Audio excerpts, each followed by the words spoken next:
Rabies एक ऐसी बीमारी है जो कि एक वायरल बीमारी है और जंगली जानवरों के काटने से होती है, जिसमें कि आपके कुत्ते हो गए, बिल्ली हो गए, बंदर हो गए, आपके चमगादड़ हो गए या जो आपके वाइल्ड एनिमल्स हैं जिसमें आपके भेड़िए, इस तरह के जानवर हो गए, इन जानवरों के काटने से हो सकती है। ये एक बहुत ही खतरनाक बीमारी है क्योंकि अगर एक बार आपको बीमारी हो गई तो इससे बचना असंभव है। अगर मैं बोलूँ तो शायद रिकॉर्ड में आज तक 1 या 2 केसेज़ हैं हुँ। जो कि शायद से बच पाए हैं, उसके अलावा आज तक कोई इंसान इस बीमारी से बच नहीं पाया है। इसका बचाव बहुत आसान है, सिंपल वैक्सीन लीजिए और आपको आगे जाके कभी बीमारी का खतरा नहीं होगा। हुँ। मगर क्या होता है कि हम लोग अ, ध्यान नहीं देते। हमारे कुछ लोगों को लगता है कि घर में इलाज कर लिया, उसी से शायद बचाव हो जाएगा। हुँ। इस कारण से लोग वैक्सीन नहीं लेते, जिस वजह से ये बीमारी खतरनाक हो जाती है। अच्छा, किसी को अगर कुत्ता काट लेता है, जी, अव्वल तो पालतू कुत्ते होते हैं जो घर में जी, उनको तो वैक्सीनेट करके लोग जी, रखते हैं। जी, सड़क पर अगर कुत्ता काट लेता है या जैसा आप कह रहे हैं कि बंदर या कोई भी जंगली जानवर जी, काट जी, लेता है, जी, तो हमारे यहाँ लोग करते क्या है कि सबसे पहले उसको साबुन से धोने लगते हैं जी, और जो एंटीसेप्टिक वगैरह है उसका जी, यूज़ कर लेते जी, हैं, जी, वरना हल्दी या कुछ जी, चीज़ जी, इस तरह की जी, चीज़ें अपनाते हैं। जी। क्या करना चाहिए? मेडिकल एडवाइस आप क्या देंगे कुत्ता काट ले तो? सो साबुन से धोना is the best medical advice और जो हमारे को करना चाहिए। हुँ। जो रेबीज़ का वायरस होता है वो तुरंत जाके हमारी नसों पे चिपक जाता है। हुँ। उसको छुड़ाने का एक ही तरीका है कि हमारे को अपने घाव को 15 हुँ। मिनट तक साबुन से और पानी से धोना है।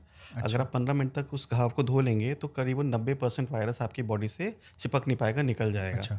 अगर आपके पास कोई लोकल एंटीसेप्टिक पड़ा हुआ है, जैसे कि आपका आयोडीन हो गया या आपके पास स्पिरिट अल्कोहल होता है, उससे भी आप अपने घाव को क्लीन कर सकते हैं। हुँ। जिस चीज़ का आपको ध्यान रखना है कि आपको अपने घाव को कवर नहीं करना और कोई भी घरेलू नुस्खा जैसे कि तेल लगा देना, हल्दी लगा देना, मिर्ची लगा देना, उन सब को हमारे को नहीं करना, क्योंकि क्या होगा, उससे वायरस आपकी बॉडी से झड़ नहीं हुँ। पाएगा, जिस वजह से वो अंदर जाके फैल के बीमारी आपको कर सकता है। अच्छा, कुछ लोग कहते हैं कि हाँ, जैसे उनके जीन्स पे पैर पे काटा, मान लिया जी, मूल कुत्ते पैर पे ही जी, काटते हैं जी, कि नहीं थोड़ी-सी खरोंच है जी, और जीन्स ही फटी है, जी, ज़्यादा हल्का सा स्क्रैच जी, है और जी, इसमें लगता नहीं है कि ना मुझे वैक्सीन जी, लगवानी है, ना इसको जी, धोने की जी, ज़रूरत, हील जी, कर जाएगा जी, अपना। जी।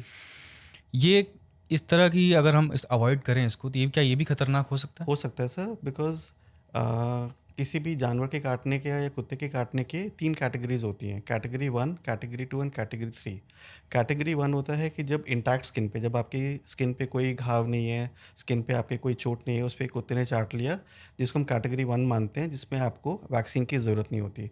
बट कैटेगरी 2 होती है कि जिसमें अगर कुत्ते का हल्का-सा दाँत लग गया है, भले ही आपकी स्किन उखड़ी ना हो, बट दाँत लग गया है या हल्का-सा उसका सलाइवा ऐसे लग गया है, तो उसको हम कैटेगरी 2 मानते हैं। और कैटेगरी 3 होता है जब कुत्ते का दाँत पूरी तरह से अंदर जाके गड़ गया है या आपकी म्यूकोसा, जैसे कि आपके मुँह के अंदर की जो हुँ। चमड़ी है या आपके जेनिटल एरिया की जो चमड़ी है, हुँ। जो कि पतली होती है, उसमें कुत्ते का अगर सलाइवा या दाँत लग जाए, उसको कैटेगरी 3 मानते हैं। तो जीन्स के ऊपर से अगर दाँत लग जाए, फिर भी हो सकता है कि जीन्स के थ्रू कुत्ते का दाँत जाके हल्का-सा स्किन पे लग गया हो, जिसके लिए आपको तुरंत जाके एक बार डॉक्टर को दिखा लेना चाहिए। अगर उनको लगता है कि कैटेगरी 2 का घाव है, कैटेगरी 1 नहीं जिसमें स्किन आपकी इंटैक्ट है, बट अगर हुँ। कैटेगरी 2 का घाव है, तो उस केस में हमारे को रेबीज़ की वैक्सीन को ले लेना चाहिए।